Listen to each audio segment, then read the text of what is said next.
You just heard the history of the pharmacy to the current time.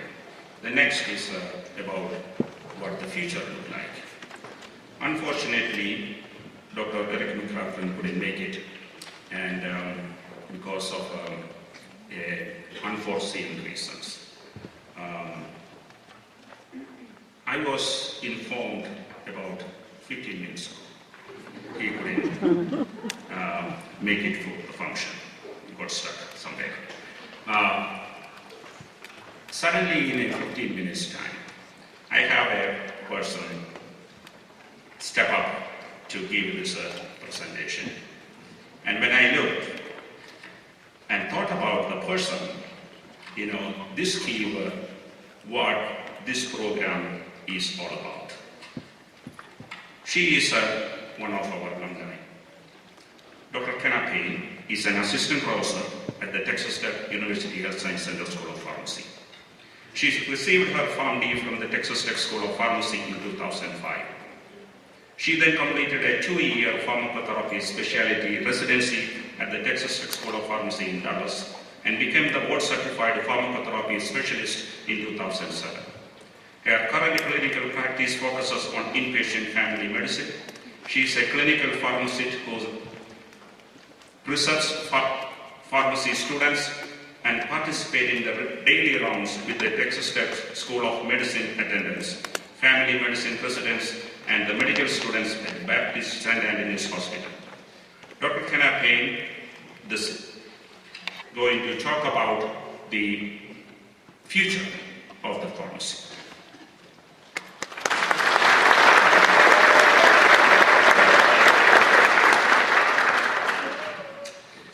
Okay, thank you very much for having me here today, and thank you very much for coming to celebrate the future of pharmacy sitting right before us.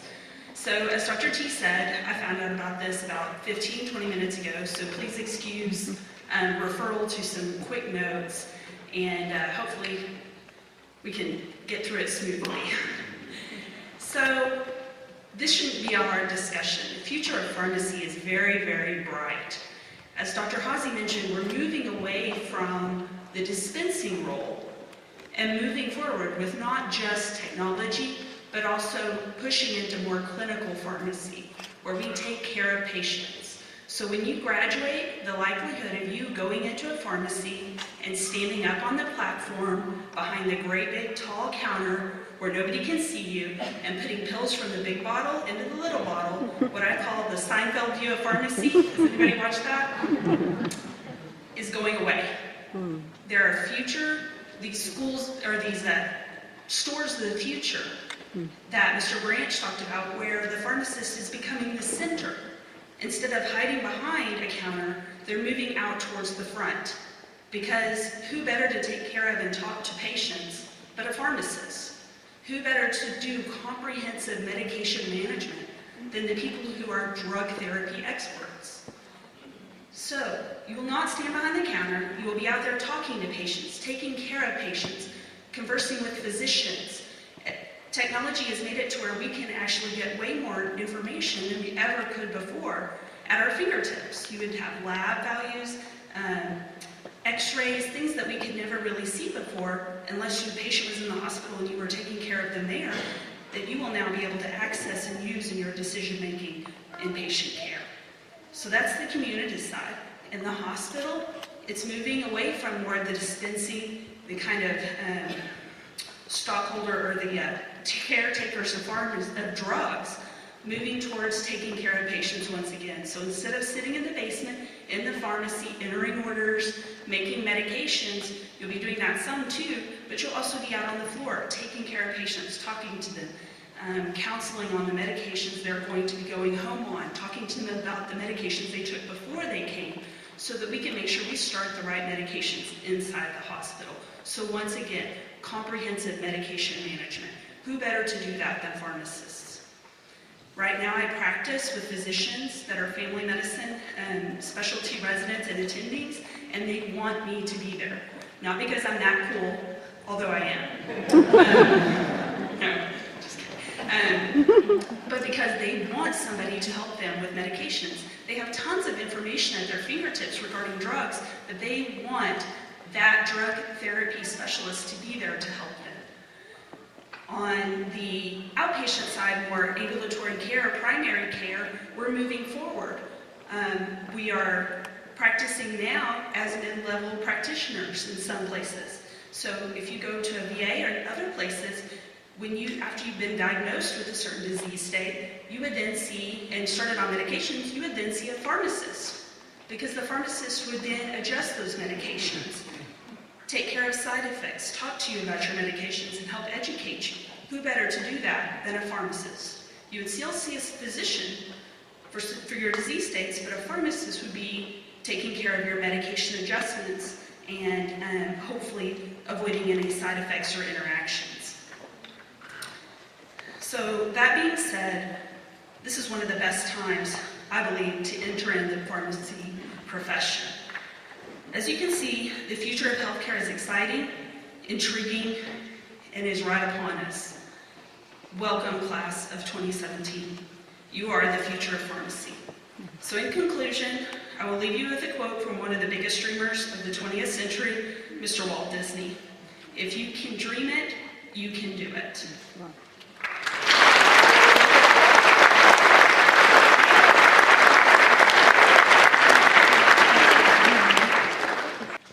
Next, the history of the pharmacy school.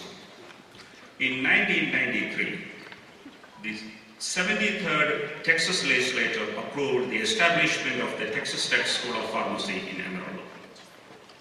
It created the first publicly supported pharmacy school in the United States in nearly 5 decades.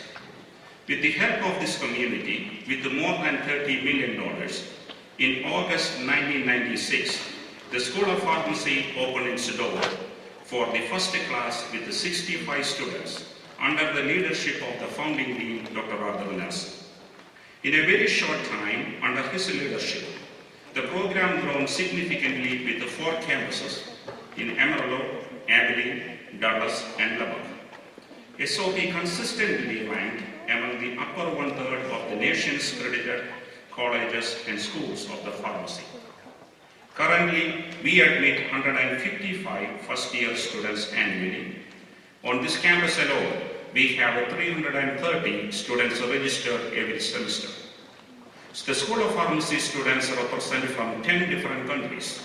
More than 90% of the students who have graduated from the program have remained in Texas. It is a unique program. Students receive more clinical training hours than students from any other pharmacy program in the country. We are one of the 3 pharmacy schools in the United States that requires a rural professional practice rotation for graduation. The School of Pharmacy graduated 1,000 students in May 2012, and in July, the founding dean stepped down. Immediately after that, the Texas Tech University Health Science Center president appointed Dr. Quinton Smith, the senior associate dean for research, as the dean of the School of Pharmacy.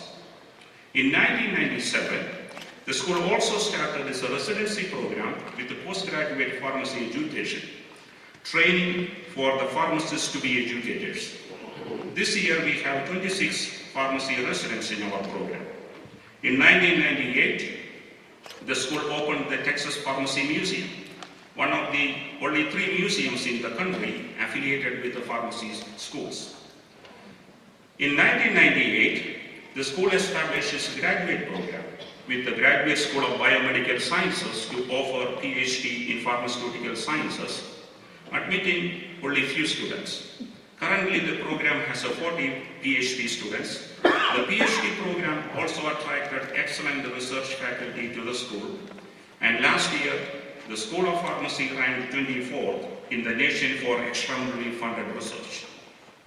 In 2003, the School of Pharmacy started hosting the Texas Panhandle Poison Center. In 2007, we joined with the TTU Business School, begin to offer combined PharmD MBA program. This is the only pharmacy school in the Southwest US to offer a joint PharmD MBA degree, and the only pharmacy school in the nation offer the MBA before the PharmD graduation. So far, we have graduated 10 students with the Phamacy MBA program. Currently, the Texas School Pharmacy spreads across 4 campuses, an annual enrollment of 620 students, and a NAPLEX passing rate of 100%. All our growth and success is because of the school's leadership team, faculty, staff, and students who wanted to excel. Thank you.